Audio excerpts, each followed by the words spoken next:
టమాటా చారు చేస్తున్నా. ఇద్దరు టమాటాలు ఉడకబెట్టేసుకొని ఉడకబెట్టాక ఒక కుండీలో ఆయిల్ వేసుకొని పచ్చిమిర్చి జీలకర్ర ఆవాలు మంచిగా అయినాక టమాటా రసం ఉంది కదా ఉప్పు వేసేసుకోవాలి. వేసుకొని కొంచెం మూత పెట్టుకొని మసాలా పెట్టేసి స్పూన్ శనగపిండి వేసుకొని మసలేటప్పుడు కొంచెం కారం వేసేసుకోండి, చిన్న టీ స్పూన్ తోటి వేసుకున్నాక కలిపిన శనగపిండి ఉంది కదా, ఆ శనగపిండి పోసేసుకొని మంచిగా కలిపేసుకోండి.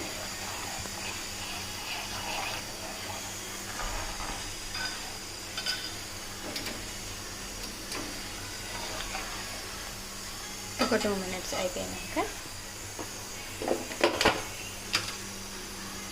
కొంచెం గరం మసాలా